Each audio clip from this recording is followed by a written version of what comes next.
Paz do Senhor, amados. Chegamos na nossa lição de número 11 e hoje nós vamos estar estudando um pouquinho sobre o novo templo e o novo culto. Para dar início a esta lição, eu convido vocês a fazerem comigo uma oração nesse momento. Senhor, meu Deus e meu Pai, apresentamos a Ti, Senhor, esta aula a ser ministrada. Que o Espírito Santo abra nossa mente, nosso entendimento, para entendermos aquilo que vem da Tua parte para os nossos corações. Completa em nós a obra, que realmente essa palavra viva e eficaz possa atingir os seus objetivos na nossa vida. Que seja uma aula para edificação e crescimento espiritual e que tudo que for falado aqui seja unicamente para a honra e para a glória do Teu santo nome. Assim oramos em nome de Jesus. Amém? Bem, irmãos, o texto áudio da nossa lição encontra-se no capítulo 40, o versículo 4, apenas a parte A do versículo que diz: E disse-me o homem, filho do homem, vê com teus olhos e ouve com os teus ouvidos e põe no teu coração tudo quanto eu te fizer ver.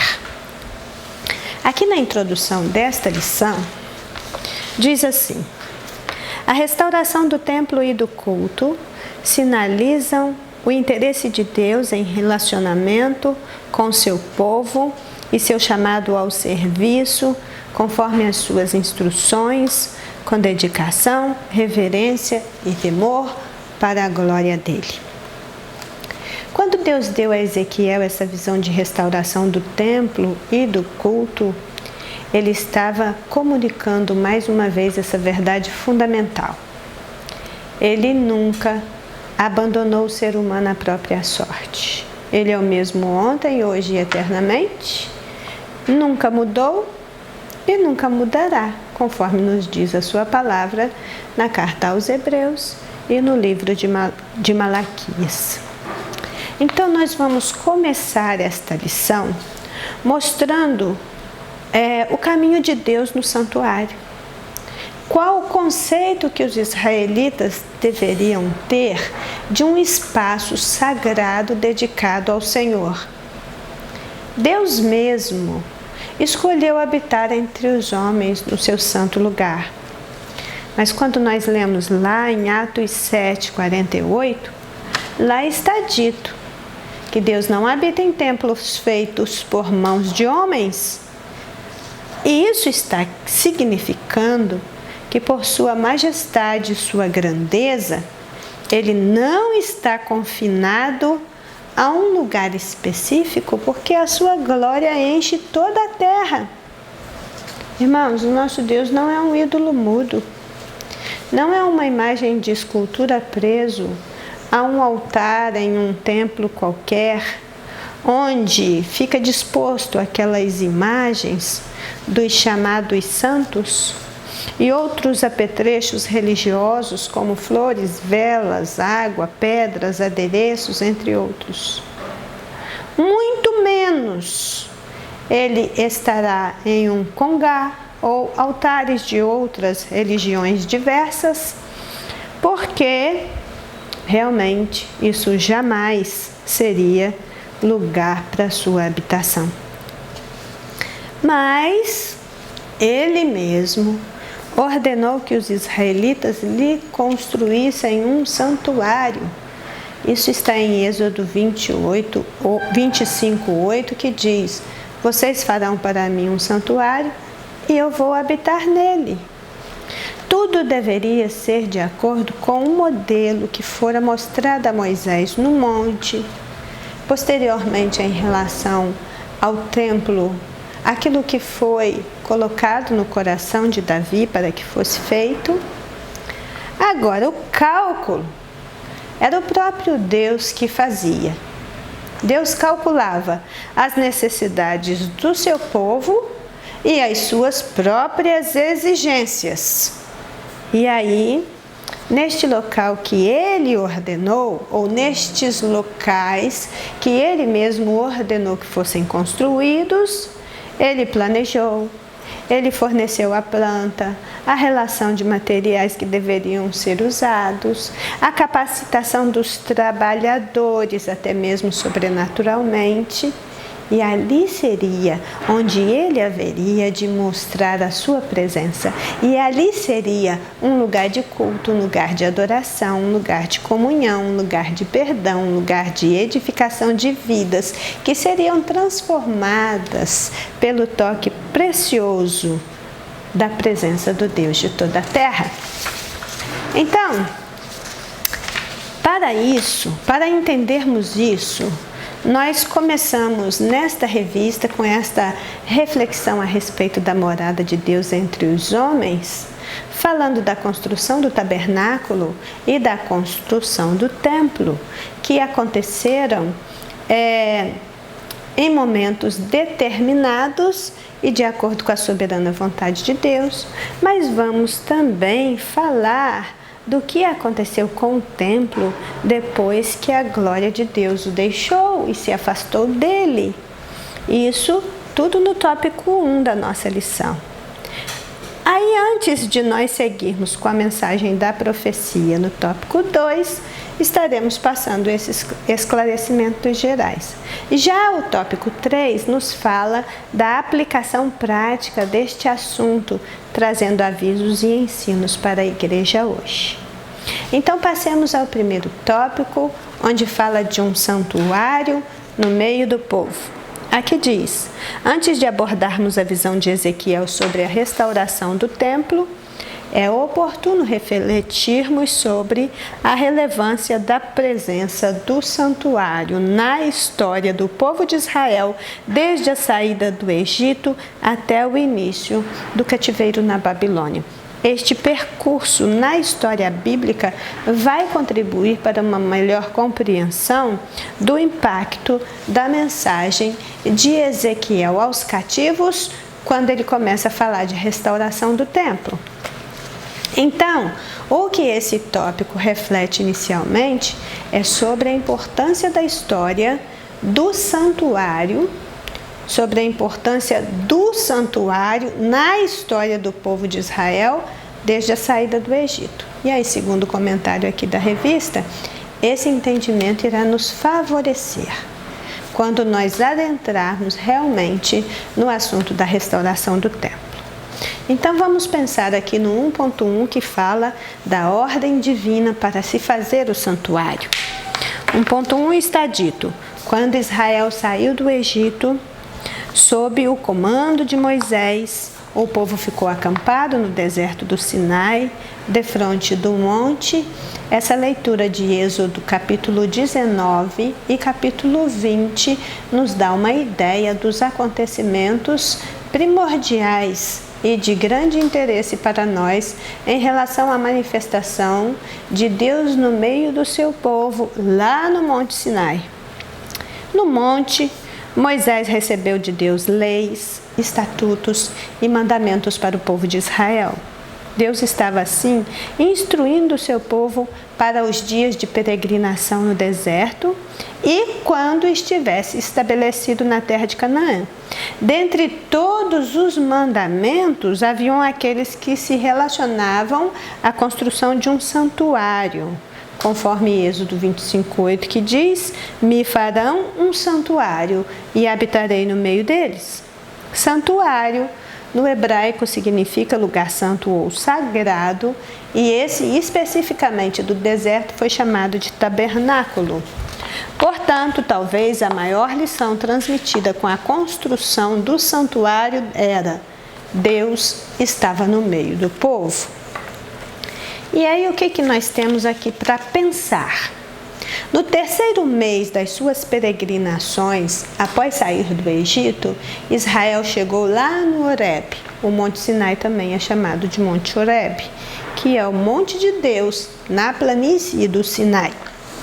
Foi no Monte Sinai ou no Monte Horebe, como também é conhecido de vocês, que Deus deu a Moisés não somente as tábuas da lei, mas todas as diretrizes que haveriam de os conduzir em suas jornadas a partir daquele momento. Mas lá também Moisés recebeu o projeto da construção do tabernáculo. Antes do tabernáculo ser construído no deserto, Deus não era adorado em um local específico ou em uma casa construída por mãos humanas. Mas, mesmo não tendo tabernáculo nem templo, os patriarcas já adoravam ao Senhor, os patriarcas já lhe ofereciam sacrifícios e nós somos sabedores disso. Mas então o Senhor ordenou a sua construção. E este seria um lugar onde o Deus e o ser humano haveriam de se encontrar para a adoração. O ser humano para adorar e Deus para receber a adoração que lhe era devida. O tabernáculo era o centro da comunhão com Deus. Ali, o povo confessava pecados, recebia perdão, traziam as suas oferendas, sacrificavam a Deus. Ali o povo adorava e cumpria tudo o que o Senhor havia ordenado. O tabernáculo ele pode ser descrito como um esboço, como uma figura contendo muitos tipos de coisas que ainda viriam. O tabernáculo é um ensinamento rudimentar, restrito, pequeno, mas ele funcionava como um tipo de maquete, um projeto de algo muito maior que estava a caminho. Quando lemos Atos 7:44, lá está dito que estava entre os nossos pais no deserto o tabernáculo do testemunho, como ordenar aquele que disse a Moisés que o fizesse segundo o modelo que tinha visto. Tudo no tabernáculo, tudo, suas medidas, seus utensílios, seus materiais, as suas cortinas, o modo como ele deveria ser construído, tudo era uma revelação em separado, cada qual expressando uma porção da verdade de que o verdadeiro tabernáculo é Cristo. Se você ler Hebreus 1 e 2, lá está dito exatamente com estas palavras. Houve um tabernáculo no deserto. A analogia, a comparação que se faz é que o verdadeiro tabernáculo é Cristo. Então, o tabernáculo foi o tipo, enquanto Cristo é o antítipo. Estudar o tabernáculo do deserto é de uma riqueza inimaginável, porque importantes conceitos bíblicos vão sendo introduzidos na mentalidade dos israelitas e vão perdurar a partir de então. O mesmo acontece conosco quando nós vamos aprendendo sobre o seu conteúdo. Quando lemos sobre esse assunto em nosso tempo, nós aprendemos o que Deus quer nos ensinar com a sua palavra. Que precisamos fazer para Ele, em nossos dias, um tabernáculo onde Ele possa habitar.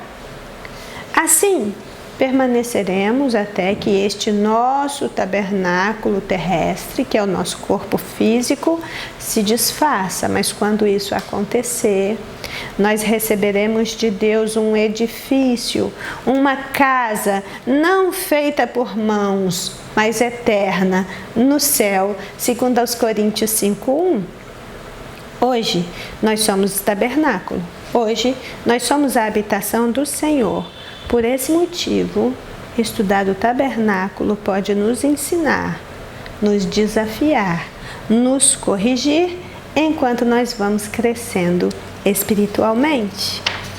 Assim como o tabernáculo era para o povo de Israel um sinal da sua eleição, o que fazia dele propriedade peculiar dentre todos os povos da terra, assim também a habitação do Espírito Santo em nós, ou seja, o fato de nós sermos tabernáculos para Deus, também é um sinal da nossa salvação. Esse mesmo Espírito Santo, ele é o selo que nos identifica como filhos de Deus e garante que nós receberemos todas essas promessas no futuro. Vejamos ainda 1.2, o templo construído por Salomão. O rei Davi tinha proposto edificar um templo dedicado ao Senhor, porém não lhe foi permitido. O seu filho que lhe sucederia no trono edificaria uma casa ao nome do Senhor. Assim Salomão edificou a casa do Senhor. Após a oração dedicatória do templo, desceu fogo do céu, o mesmo que aconteceu lá no último capítulo do Êxodo, quando o tabernáculo foi dedicado a Deus, também desceu fogo do céu. E a glória do Senhor encheu toda a casa, como tinha acontecido com o tabernáculo lá em Êxodo 40.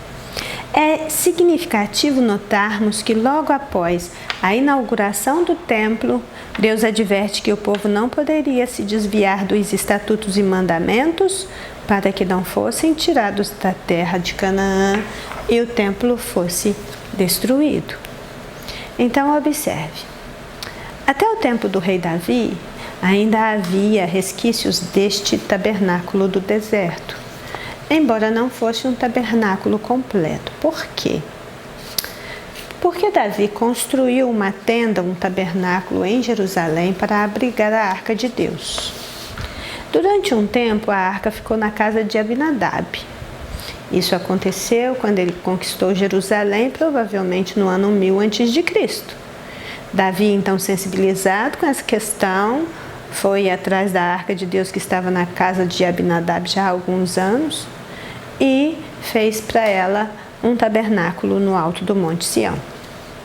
Foi exatamente nesse tempo que Davi planejou o templo que foi construído por Salomão, seu filho. Mas anteriormente, Davi havia construído um tabernáculo para abrigar a arca do Senhor. Isso está em 1 Samuel 7,12. Nosso entendimento dessa questão precisa ser a de que Deus tomou o rei Davi e o fez demonstrar de maneira real, em figura, o que ele iria fazer de fato e espiritualmente em Cristo e na igreja. Por quê? Se Davi é o tipo, Jesus Cristo é o antítipo ou a revelação. Se a arca é o tipo, Jesus Cristo é a presença do Deus encarnado ou antítipo, a revelação. Se o tabernáculo de Davi é o tipo, a igreja é o antítipo ou a revelação. O que eu quero chamar a atenção de vocês aqui para não causar confusão. Sim, na época de Davi, Davi construiu um outro tabernáculo para a arca. Por quê? No tabernáculo construído por Moisés no deserto e posteriormente no templo de Salomão, a arca ela estava junto com todos os demais utensílios do tabernáculo primordial. Mas desde o tempo de Eli, eles haviam sido separados e ainda continuaram assim até que o tabernáculo foi edificado. Depois que a arca do Senhor saiu do tabernáculo original e foi tomada pelos filisteus, nunca mais ela voltou para ele. Quando ela volta para a casa de Abinadab. Depois, quando acontece todas aquelas coisas no transporte primeiro da arca, a morte de Uzá, então nós tivemos uma interrupção dos planos por alguns momentos e a arca foi para a casa de Obed-edom. Até que todo o ritual fosse repassado, todas as medidas fossem tomadas e Davi conseguisse finalmente transportar a arca para o tabernáculo que ele fez para ela lá no alto do Monte Sião. Então, nós vamos ver que nos dias de Davi e de Salomão, antes da construção do templo, haviam 2 tabernáculos em operação. Havia aquele tabernáculo que estava lá em Gibeon, que foi inclusive onde Salomão foi, onde ele teve aquela revelação de Deus com relação à sua governança. E havia então este tabernáculo que abrigava a arca, um segundo tabernáculo. Lá em 2 Crônicas, no capítulo 3, no verso 4, é uma passagem que fala para nós desses 2 tabernáculos em atividade. E isso está lá na descrição das primeiras atividades de Salomão. Veja o que diz 2 Crônicas 3 e 4. E foi Salomão e toda a congregação com ele ao alto que estava em Gibeon, porque ali estava a tenda da congregação de Deus, que Moisés, servo do Senhor, tinha feito no deserto. O tabernáculo ele teve algumas moradias específicas, mas quando Salomão assumiu o poder, ele estava no alto do monte Gibeon. E aí continua, mas Davi tinha feito subir a arca de Deus de Quiriate Jearim ao lugar que lhe preparara, porque ele tinha armado uma tenda em Jerusalém. Nós, quando vamos lendo os livros dos Salmos, nós vamos encontrando essa palavra tabernáculo no plural. Se você ler Salmo 43, 3, Salmo 4, 6, Salmo 84, 1, a palavra tabernáculo está no plural, porque esta é uma época que nós temos 2 tabernáculos em operação. O tabernáculo do Alto Gibeon e o tabernáculo que Davi fez para abrigar a arca do Senhor, um dos utensílios do tabernáculo original. Salomão substituiu seu pai no trono por volta de 971 a.C., cumprindo-se a promessa de Deus de 2 Samuel 7,12. Ele tornou-se o homem mais sábio e rico que já se conheceu. Mas o seu grande empreendimento, sem dúvida, porque ele fez coisas preciosas e coisas de grande valor, mas o seu grande empreendimento, sem dúvida, foi a construção do mais majestoso templo do qual se tem notícia. Era o que o seu pai intencionara fazer e não pôde. Era a mais bela, a mais luxuosa construção da antiguidade, que foi inclusive reconhecido como uma das 7 maravilhas do mundo antigo. Este templo veio a se tornar a glória e o orgulho da nação. A influência positiva do Templo de Jerusalém, como santuário central da nação, era tão intensa, era tão significativa, que jamais o israelita comum haveria de pensar que Deus consentiria na sua destruição. Mas depois de séculos de decadência e degeneração moral e espiritual, chegou o momento em que a glória de Deus se afastou deste templo. Por quase 1 milênio, a glória de Deus habitou com o povo de Israel. Mas chegou o tempo quando Deus retirou a sua glória e ela partiu. E quando a glória de Deus não se faz presente, a destruição é a consequência esperada. Ao se retirar do meio do povo de Deus, Israel ficou sem esperança, vulnerável e presa fácil contra os seus inimigos. 1.3. A destruição deste templo. Aqui diz, e queimaram a casa de Deus, e dá referências. Não apenas a Salomão, mas ao longo da monarquia em Judá, Deus alertou por intermédio dos seus profetas sobre a necessidade do povo se arrepender e se converter ao Senhor, porém, não deram ouvidos. O afastamento da glória do Senhor do templo é o evento-chave da primeira metade do livro do Ezequiel. Esse evento, o afastamento da glória do Senhor do templo, que é o assunto da nossa próxima aula, significa a condenação dos pecados de Israel, que resultou na retirada da presença de Deus, bem como da sua proteção. Este foi o último passo antes da total destruição de Jerusalém. A glória de Deus saiu lentamente, aos poucos, até que ela chegou lá no alto do Monte das Oliveiras e foi embora. Aos poucos e com pesar, Deus foi embora de Jerusalém. Ninguém notou, com exceção de Ezequiel, que foi levado pelo Espírito para contemplar esse desastre. Essa destruição de Jerusalém foi histórica, repercutiu por todo o mundo e era quase inconcebível para a mentalidade judaica que via Jerusalém como parte do destino eterno da nação.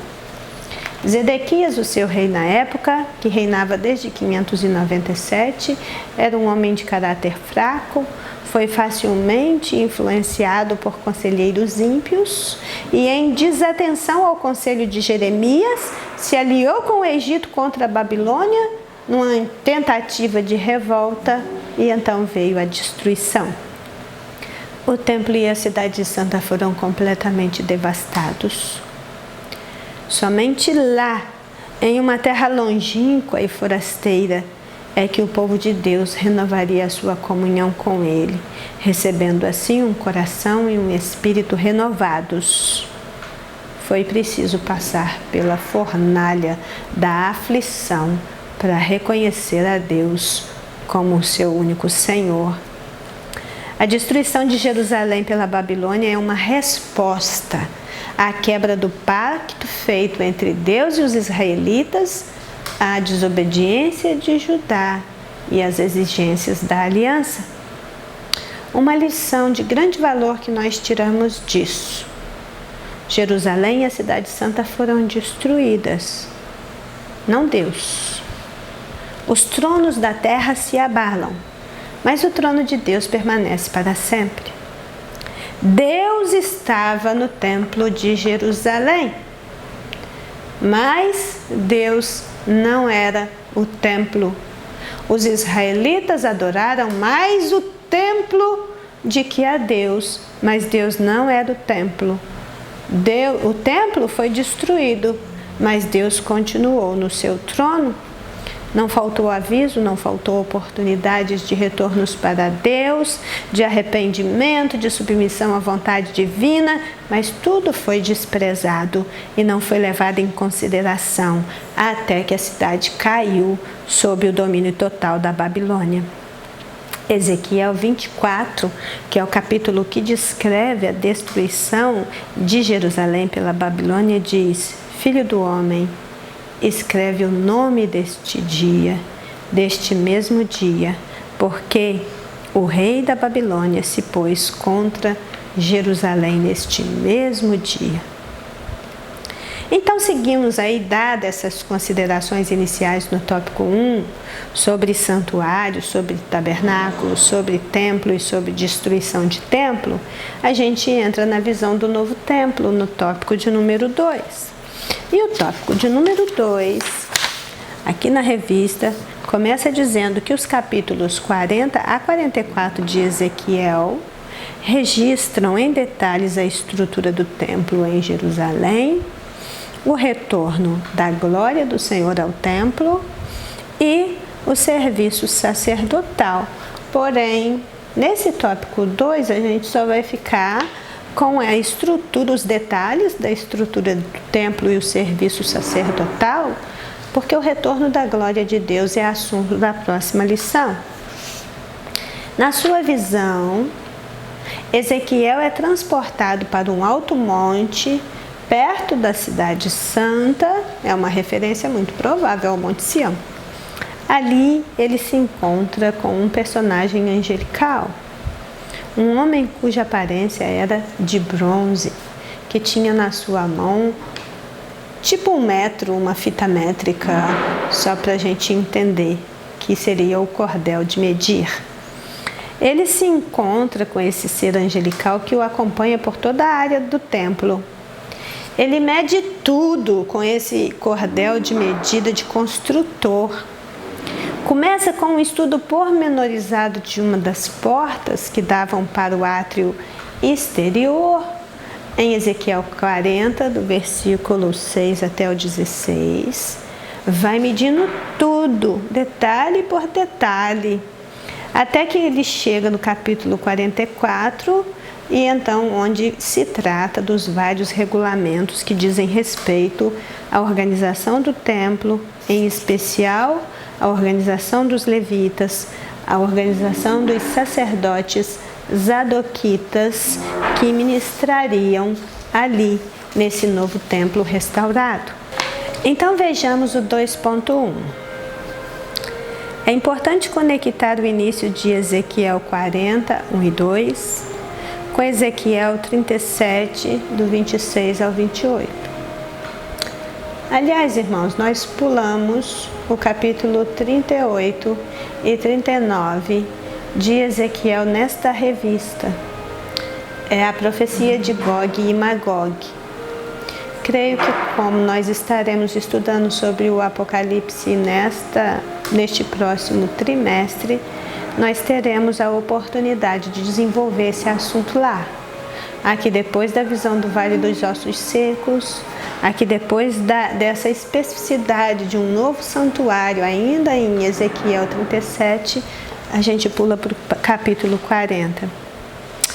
Neste último texto, há referências que lembram o templo, o texto de Ezequiel 37. Assim, é como se Ezequiel 40 estivesse expandindo o texto do final do capítulo 37.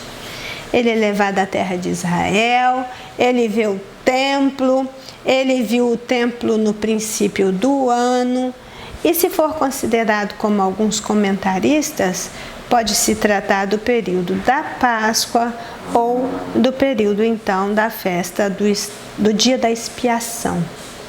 Mas vejamos aqui.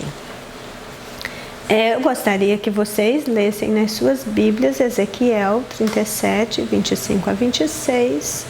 Eu vou falar apenas o finalzinho do 26, onde Deus diz para Ezequiel: eu porei o meu santuário no meio deles para sempre. E aí o capítulo 40 começa a descrever esse templo de Ezequiel. A realidade dos israelitas neste momento da entrega dessa visão profética é de um templo derrubado e uma cidade destruída. A realidade dos israelitas no tempo da entrega dessa visão profética é de completo caos, de falta de esperança. Eles estão aprisionados e sem perspectiva de libertação. A promessa do retorno já havia sido feita por Isaías, por Jeremias e demais profetas menores que também visualizaram este momento. Mas quando se está em grande sofrimento, é muito difícil de antever o gozo do dia em que toda lágrima e a dor há de cessar. O comentarista coloca que estes capítulos que contam sobre a restauração do templo é como se fosse uma expansão ou desdobramento dos versículos finais do capítulo 37. O que nós temos aqui? O cativeiro era a sentença. O retorno e a reedificação da cidade, dos seus muros, do seu templo, do seu culto, eram a promessa. Deus queria que o seu povo retornasse à verdadeira adoração. E ele retornou, mas somente à custa de um grande sofrimento, que lhe custou a cidade, o templo e tudo o que eles tinham de mais sagrado. A aliança que Deus teria com eles seria uma aliança de paz perpétua. E as bênçãos anteriores de outras alianças firmadas entre Deus e os patriarcas também estão sendo reafirmadas nesta visão. E mais uma vez, a promessa de um santuário que haveria de ser colocado no meio deles.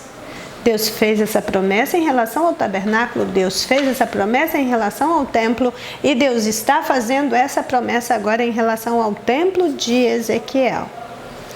Em visões, Deus levou o profeta, o colocou sobre um monte muito alto e ali ele recebeu novamente uma planta do templo restaurado. Os detalhes desta nova construção, Os serviços do templo renovado lhes são apresentados em minúcias. E aí isso vai nos lembrando o que já havia acontecido anteriormente em relação ao santuário e o templo de Salomão. Agora, essa descrição de um novo templo tem características diferentes do anterior, novas medidas, novas disposições dos ambientes, e isso suscita tanta discussão. Por quê? Porque esse templo descrito tão somente por Ezequiel não é discutido nos outros livros da Bíblia, mas ele serviu naquele momento do cativeiro de renovo, de motivação para a fé, para manter a esperança viva e unir os corações novamente em torno de Deus, do Deus de Abraão, de Isaac, de Jacó, que tinha promessa para os seus filhos e que não quebrava promessas. O certo é que sim, o templo de Ezequiel ele suscita muitas discussões e muitas controvérsias teológicas. Mas o que está sendo dito aqui é que haveria um Israel restaurado e que haveria um templo restaurado. Então a questão que a gente pode observar na leitura bíblica é que o mundo conheceu somente 2 templos judeus, mas há outros a serem considerados nas Escrituras. O mundo conheceu o tabernáculo que foi construído no deserto, o mundo conheceu o templo físico que foi construído por Salomão, e depois esse mesmo templo destruído, ele foi restaurado por Zorobabel, quando os judeus voltaram do cativeiro da Babilônia por volta de 516, completado já no tempo de Cristo por Herodes, por volta dos anos 10 a.C., com algumas modificações do projeto original. Mas, biblicamente, há um terceiro templo que será construído, talvez pelo anticristo, após o arrebatamento da igreja. E a Bíblia fala de um templo do milênio, o último dos grandes templos das Escrituras, que será construído pelo próprio Cristo no início do milênio. Seria esse o templo de Ezequiel que está sendo descrito aqui? Fica essa pergunta. Mas se você ler Zacarias 6, os versículos 12 e 3, você vai encontrar aqui a menção desse templo do milênio, quando diz, e fala-lhe dizendo: assim diz o Senhor dos Exércitos, eis aqui o homem cujo nome é Renovo. Ele brotará do seu lugar e edificará o templo do Senhor. Ele mesmo edificará o templo do Senhor, e ele levará a glória, assentar-se-á no seu trono e dominará, e será sacerdote no seu trono, e conselho de paz haverá entre ambos os ofícios. Bem, nós entendemos então essa visão do templo de Ezequiel também como uma visão futurista, escatológica, sem entrar nessas minúcias que cabe um estudo em outro momento e lugar. Agora, quando nós olhamos para a nossa própria situação no mundo, como as coisas estão caminhando para o fim, nós podemos pensar que o arrebatamento da igreja é o próximo evento importante na cronologia de Deus e está relacionado às atividades proféticas, só que cabe lembrar que já não há mais nenhuma profecia a ser cumprida antes que ocorra o arrebatamento. Ele é iminente.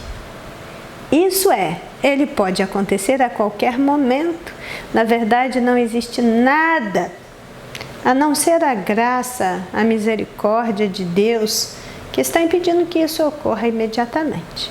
Mas em termos de profecia bíblica, tudo que tinha para se cumprir, já se cumpriu. Então, estudando as visões proféticas de Ezequiel, nós também somos edificados e consolados pelas Escrituras e precisamos permitir que Deus nos inspire com a sua visão de um novo céu e de uma nova terra, que Ele mesmo tem reservado para nós. A linguagem dessa visão sugere que Ezequiel acreditava que ele estava vendo Jerusalém no ano do jubileu, dos últimos dias, e isso evidencia, sugere o advento do reino milenar. Ok? Então vamos ao 2.2, a lei do templo. Só fazendo uma consideração aqui. Isso pode parecer um pouco confuso no primeiro momento, mas nós, como crentes em Jesus Cristo, que acreditamos que a Bíblia toda é a palavra de Deus, precisamos reservar tempo para entender isto. 2.2, a lei do templo. Não apenas o templo foi restaurado, mas também a lei do templo foi restaurada. No início da visão, o profeta recebeu ordem para estar bem atento. Põe no teu coração a tudo que ele veria e ouviria, pois depois deveria anunciar tudo a Israel. O povo de Israel seria exortado a também prestar muito atenção ao que Ezequiel estava transmitindo e explicando acerca do templo e guardar toda a estrutura do edifício, bem como as leis e os regulamentos. Bem, ele deixa como referência para a gente aqui Ezequiel 43, 10 e 12, onde se diz que tudo que foi mostrado ali precisava ser guardado, todos os estatutos, todas as leis, isso deveria ser escrito diante dos olhos, guardado no coração, porque precisava se cumprir. A parte de Deus, Deus fez, mas Ele mesmo restauraria o sacerdócio e o culto, porque não é qualquer coisa que pode permanecer de pé na sua presença. E aqui diz no finalzinho desses versículos, esta é a lei da casa. Sobre o cume do monte, todo o seu contorno em redor será santíssimo. Eis que esta é a lei da casa. Tudo deve ser santíssimo. Aí, eu me recordo de Isaías capítulo 8, versículos 16 e 20, que diz que precisamos ligar o testemunho, selar a lei entre os discípulos. E faz um chamado à lei e ao testemunho. Vamos à lei, vamos ao testemunho, porque se eles não falarem segundo esta palavra, é porque não há luz neles. Quando a gente vê esses versículos, esse chamado para ligar o nosso modo de vida à lei de Deus, aqui está dizendo que para um templo ideal haveria uma lei ideal, que o templo foi construído para ser um lugar santo e totalmente dedicado a Deus. Mas um templo sem lei é tão inconcebível como a lei sem o templo. Ainda hoje esse princípio está em vigor com a lei de Deus no nosso interior. Nós precisamos ter a lei de Deus no nosso interior e gravada no nosso coração, ao mesmo tempo que o nosso corpo é templo do Deus vivo. Lei e templo. Uma vez que a lei era a declaração do que os homens deviam ser antes que Deus pudesse ter prazer neles. Vou repetir. Uma vez que a lei era a declaração, a lei de Deus, ela é a declaração do que todos nós devemos ser antes que Deus possa ter prazer em nós. Nós aprendemos com a lei como agradar a Deus. E aí a gente vai ter lá no livro do Levítico, lá no início, o depositário da lei, a representação da provisão divina, para que pessoas pecadoras e corruptas pudessem viver em sua santa presença. O único modo de viver na presença de Deus ainda hoje é cumprindo a lei de Deus. O que foi registrado em Levítico está na base de tudo que foi trabalhado depois pelos profetas. Deus é santo, separado, único. Uma vez que Deus é santo, Todo o espaço ao seu redor também é santo. E cheio da sua bondade, cheio da sua vida, cheio de pureza, cheio de justiça.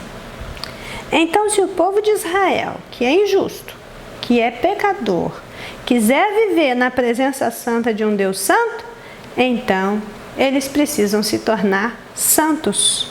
Seus pecados precisam ser tratados, expurgados.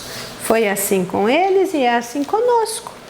O livro de Levítico traz então essa contribuição fundamental que é de ajudar o povo de Israel a viver em santidade na presença de um Deus Santíssimo. Mesmo que o registro da lei por Moisés estivesse num passado muito distante, o israelita sabia muito bem qual era a importância da lei em seus dias. Ele conhecia tudo sobre sacrifícios, ritos cerimoniais, sacerdócio, santificação e purificação. E sabiam que precisavam observar os pontos da lei, não importa quanto tempo havia passado. E foi justamente por desprezar a lei de Deus que ele se encontrava naquela situação de cativeiro. O que está sendo dito aqui, né? Quando você olha para Isaías capítulo 8. Vamos à lei e aos mandamentos. E se vocês não fizerem isso, vocês jamais verão a luz.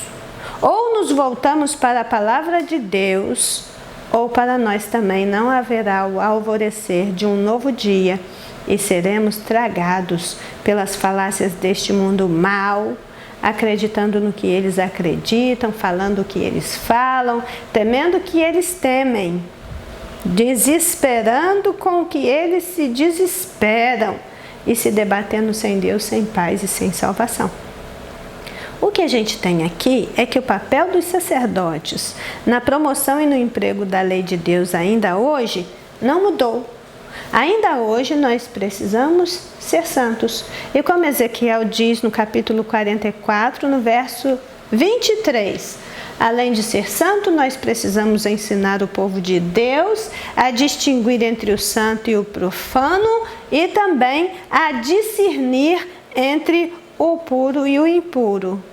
Quando a gente aplica isso à igreja, corpo de Cristo, o atual lugar da habitação do Altíssimo, nós afirmamos que a igreja é composta de muitos indivíduos. Ela vive as situações mais diferentes possíveis, mas ela possui um cabeça no céu, pelo qual ela existe e se orienta. Então, se os crentes permanecerem juntos em um só propósito, num só lugar, tomando cuidado para não profanarem-se a si mesmos e a casa de Deus, se atentam para os mandamentos divinos e procuram segui-los com inteireza de coração, então Deus terá prazer de habitar com eles, terá prazer na sua convivência entre os irmãos, em sua caminhada fraterna e em tudo o que fizer como igreja no mundo. Amém? O item 2.3 do tópico 2 diz: revelações sobre o exercício sacerdotal no templo. Aqui a referência que eu tomo para mim está em Ezequiel 43:19, que diz aos sacerdotes levitas, que são da descendência de Zadok, que se chegam a mim, diz o Senhor Deus, para me servirem, darás um bezerro para oferta pelo pecado.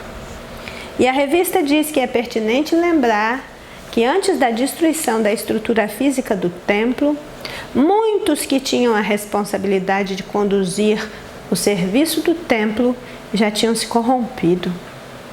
Por isso, a lei da casa incluiu também instrução quanto à atuação dos sacerdotes. O serviço e o culto no templo também deveriam ser norteados pelo princípio da santidade.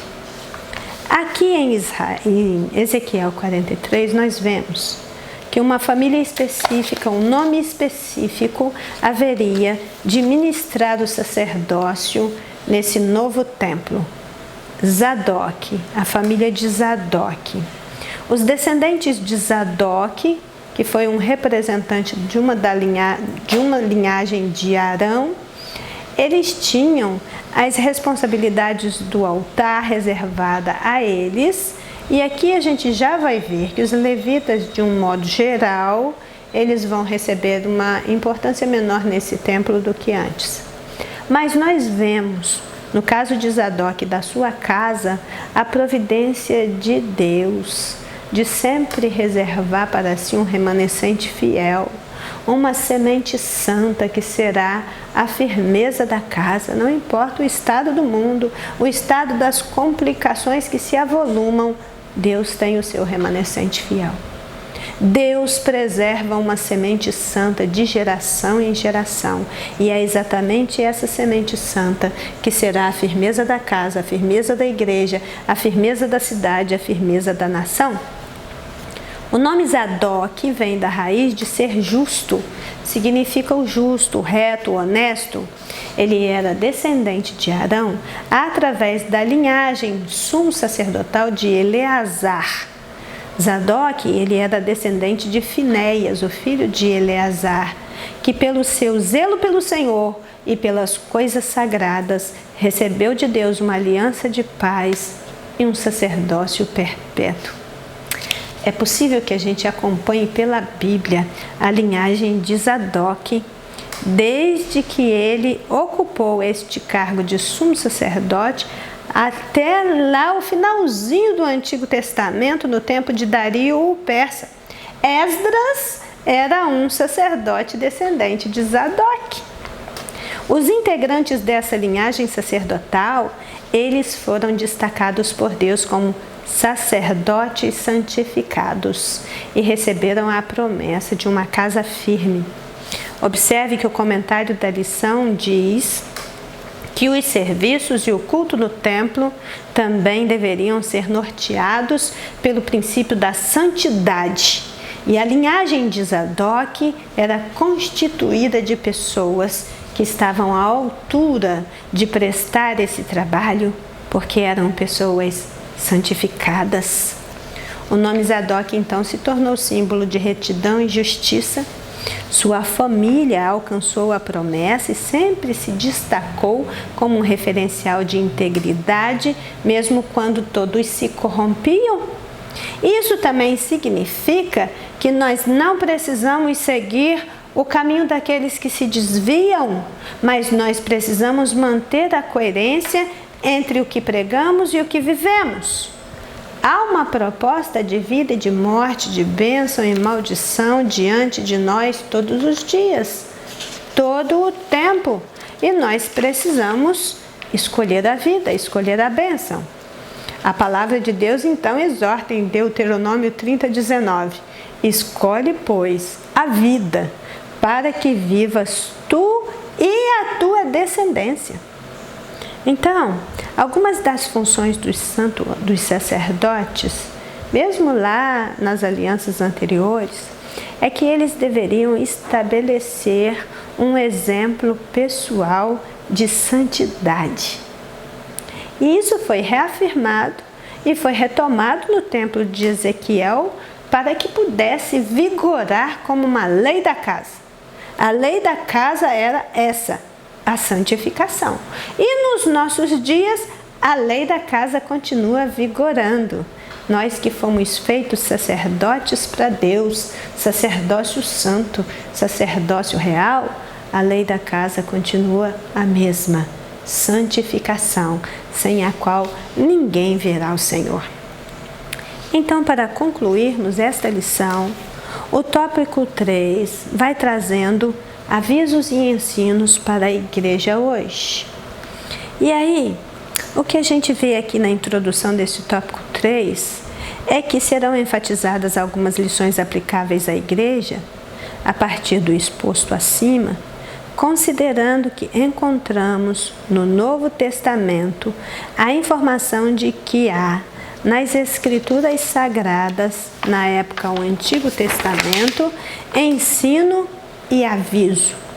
Os princípios da ordem, cuidado, santidade, reverência, instruções para a execução do serviço religioso e tantos outros são plenamente aplicáveis à vida e à atividade da igreja. Essa introdução deste tópico 3 é particularmente importante para mim. Eu entendo que as lições que são aplicáveis à igreja são consideradas neste item que foi escrito de uma forma interessante, bem colocada, mas que não há nada nas Escrituras que não diga respeito a nós, a não ser aquilo que diz respeito particularmente à nação de Israel.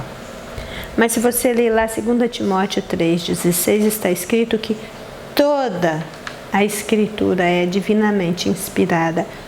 Toda, do Gênesis ao Apocalipse, é divinamente inspirada, é proveitosa para ensinar, para redarguir, para corrigir, para instruir em justiça. Ainda hoje, nós entendemos que o que Deus está fazendo no nosso meio, ainda hoje, nós podemos perceber e entender quando lemos as Escrituras. E nós precisamos ler o Novo Testamento à luz do Antigo Testamento. Nós somos chamados a fazer o mesmo exercício espiritual de aprender sobre o significado da adoração que Deus recebe a partir daquilo que está registrado nas páginas da Bíblia Sagrada como um todo. Eu e você precisamos crer em relação aos dois testamentos que o Novo está contido no Antigo, que o Antigo está explicado no Novo, que o Novo está escondido no Antigo, que o Antigo está revelado no Novo, que o Novo está implícito no Antigo, mas que o Antigo é esclarecido no Novo. Isso porque em Romanos 15,4 diz: tudo que dantes foi escrito, para o nosso ensino foi escrito, para que pela paciência e consolação das Escrituras tenhamos esperança. 1 Coríntios 10,11 diz que tudo nos sobreveio como figura e estão escritas para aviso nosso, para quem são chegados os fins dos séculos. Nos fins dos séculos, nós somos chamados a ler o Antigo Testamento com as suas figuras, porque aquilo lá já estava escrito para aviso nosso. Então eu sugiro a você de se dar ao benefício da dúvida quando você ouvir alguém defendendo o Novo Testamento e a leitura do Novo Testamento, desprezando o Antigo, te chamando para ler o Novo Testamento sem considerar o Antigo. A nossa Bíblia, ela se compõe de Antigo e Novo Testamento, e os dois testamentos são igualmente importantes e significativos.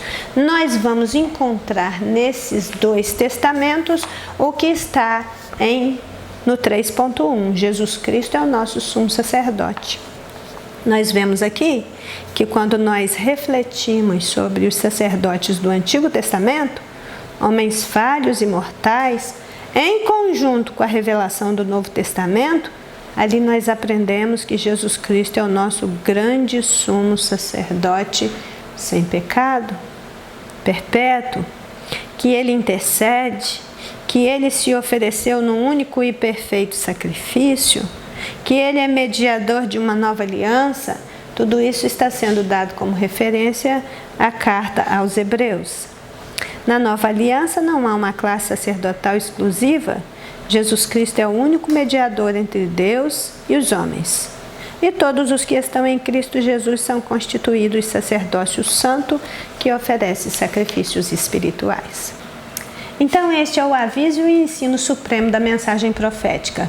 Se acreditarmos e defendermos que Jesus Cristo é o centro das Escrituras, então nós vamos olhar para a profecia exatamente com esse entendimento. O melhor lugar para identificarmos Jesus como sumo sacerdote no Novo Testamento é realmente a carta aos Hebreus, cujo conteúdo é um comentário explicativo do livro do Levítico.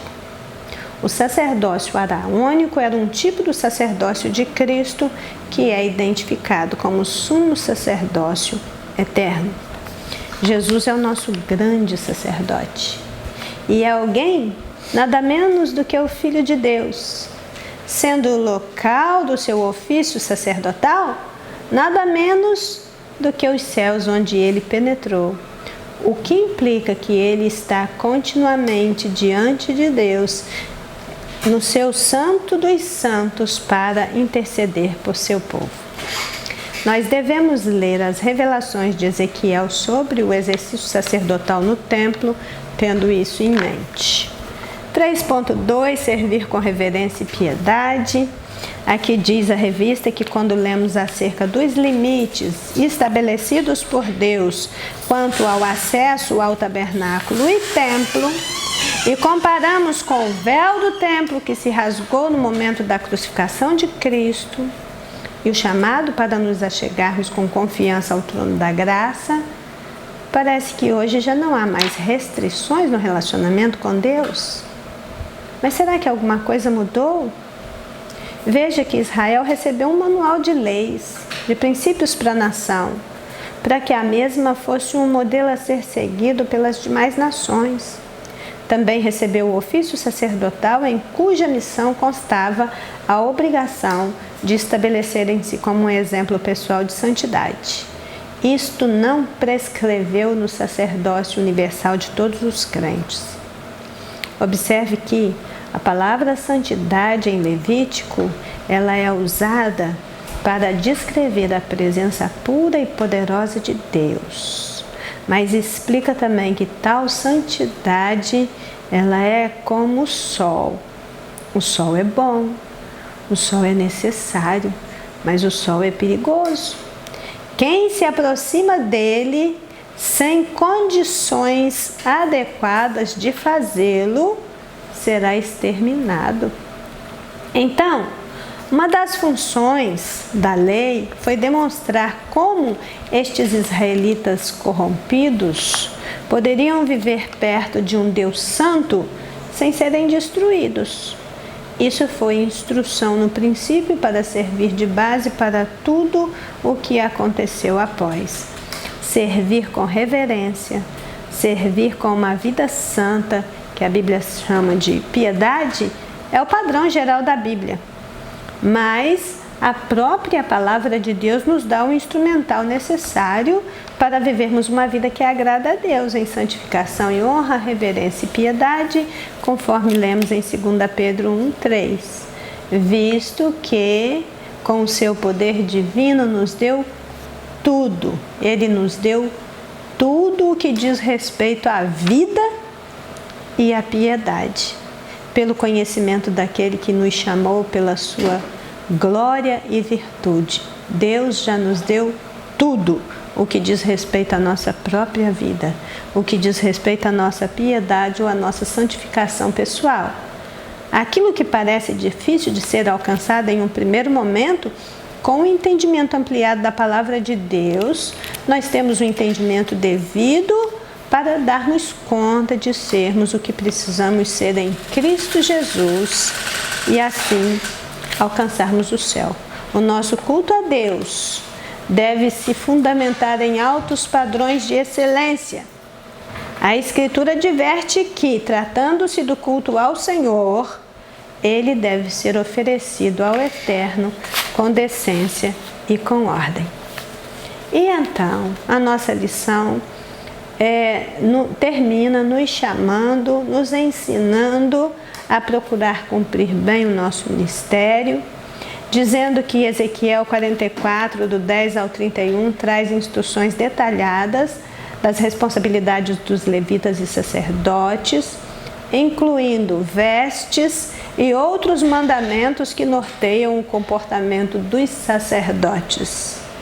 Em um tempo restaurado, os serviços ali executados deveriam ser com cuidado, com atenção, observando as diretrizes divinas. E aí o comentarista faz uma pergunta: e hoje na nova aliança, será que nós deveríamos desprezar o que a Bíblia diz a respeito das vestes sacerdotais e de todos os outros mandamentos que norteavam o comportamento dos sacerdotes, ele cita Colossenses 4,17, que diz: e dizei a Arquipo, atenta para o ministério que recebeste do Senhor, para que o cumpras. Nós vamos ver aqui que se nós realizarmos os nossos deveres em atendimento à nomeação divina, nós vamos observar com profundo temor e santa reverência tudo o que diz respeito ao nosso chamado e aquilo que Deus espera de nós. Cumprir bem o nosso ministério é o mínimo que devemos fazer.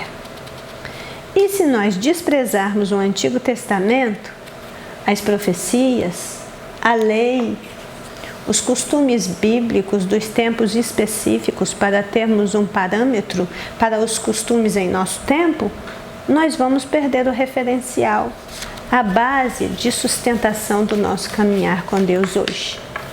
Para cumprir bem o ministério, é preciso atentar para como tudo começou. Nós não somos ministros de uma novidade. Nós somos ministros dentro de um plano perfeito traçado desde a eternidade, do qual faz parte uma antiga e uma nova aliança, com as suas exigências e com as suas prerrogativas ou direitos especiais. E aí o comentarista termina com uma última frase: se esforce, faça o seu melhor, atente para o serviço e para as orientações bíblicas. Um jeito de nos esforçarmos é nos aplicarmos mais ao conhecimento da palavra de Deus. Concluindo, somente o Espírito Santo para nos despertar, a fim de que possamos manter com Deus um relacionamento adequado, puro, santo, bem como servi-lo com inteireza de coração. Até que Jesus vem, nós vamos tirando aí das páginas das Escrituras Sagradas o referencial através do qual nós devemos julgar a nossa própria realidade para ver se estamos aptos para nos encontrarmos com Ele, adotando então um estilo de vida à maneira das Escrituras. Este estudo nos leva a pensar em um lugar separado por Deus para encontrar-se com seu povo na terra, seja tabernáculo, seja templo, o tipo de culto que se deve prestar a Ele e das funções sacerdotais específicas para servir no seu santo lugar estão bem claras nas Escrituras. Tiago 1,25 diz: aquele que atenta bem para a lei perfeita da liberdade nisso persevera, não sendo ouvinte e esquecido, mas fazedor da obra, este tal será bem-aventurado em todo o seu feito. Então, irmãos, esta foi mais uma lição riquíssima, que traz um grande aprendizado para nosso crescimento espiritual. Que o Espírito Santo possa instruir a tua mente para transformar a tua vida. Oremos então agradecidos a Deus por mais esse ensinamento. Deus Todo-Poderoso, graças te damos por estes momentos que passamos na tua presença e pedimos que em nome do teu Filho amado Jesus Cristo, o Senhor nos ajude a cumprir aquilo que o Senhor tem para cada um de nós. Que possamos, Senhor, estarmos no nosso lugar santo, prestando um culto santo, vivendo uma vida santa, reconhecendo o Senhor como o Senhor das nossas vidas. Que no santuário do nosso coração apenas o Senhor ocupe o trono e que no lugar sagrado que o Senhor deliberou para que nos reuníssemos, que saibamos prestar ao Senhor o culto que o Senhor está esperando de nós, até aquele momento, na eternidade, quando teremos um templo restaurado, um culto restaurado para todos sempre. Amém. Que seja um ótimo domingo na presença do Senhor. Amém?